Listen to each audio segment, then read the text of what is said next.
So you know how the illusion of things makes you feel better? Like it gives you a sense of security?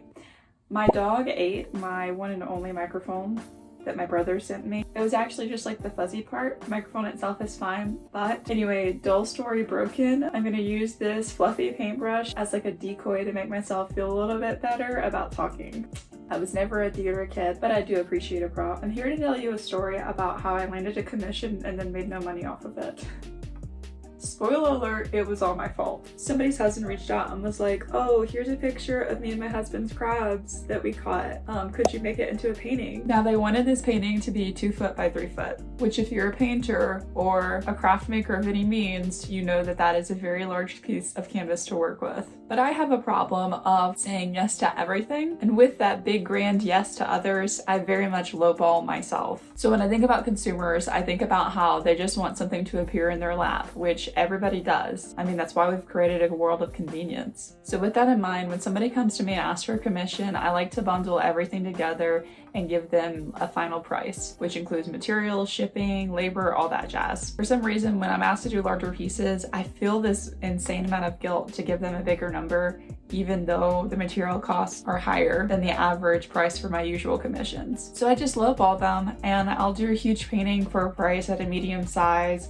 And in hindsight, as I'm saying this aloud, that's really not fair to anybody, especially not the average customer coming in for like a 16 by 20. How can I have that person pay the same price that I do somebody who's getting something that's literally 2 foot by 3 foot wide? The way that I messed up with this painting is I had previously painted about a year ago a painting of the similar size, shipped it through UPS, and successfully it was about $85. Given that knowledge that was, maybe 12 months old, I estimated online the size of the box, the weight, and all that jazz for this commission, and it was about $90. And I was like, oh, that's a fair price. Given that I charged $380 total for this piece, including the materials and shipping, I was going to be looking at a profit of like these numbers right here, which is less than a meg per hour at my current part-time job. But to my surprise, I took it to the first delivery service and they were planning to charge me a whopping $561 to ship this thing, which is way more than I charged for the bundle of work to get this to the consumer. So I scarcely backed out of way of that service. Well, in the second one, they wanted to charge me $372.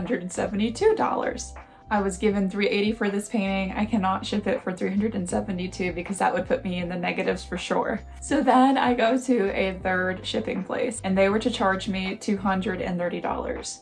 And at this point, the deadline was hitting me up and I was desperate to ship it. So I just went ahead and shipped it so that it would meet the customer on time. It got to the customer. I got text messages with images of the painting on their wall and they were very happy about it. I've not told them about my drama journey because this has nothing to do with the client and all to do with me.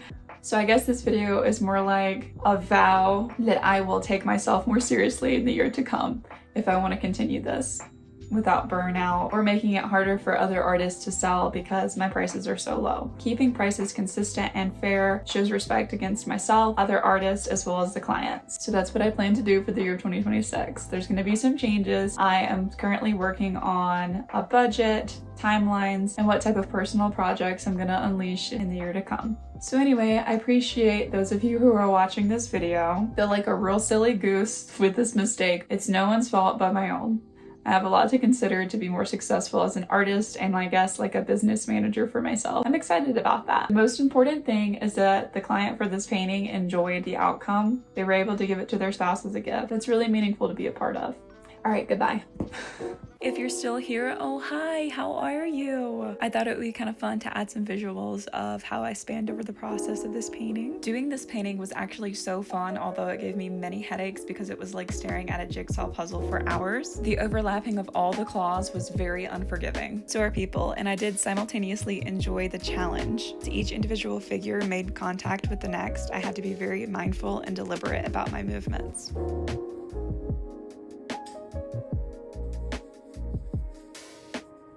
So these are the crabs complete in all their glory.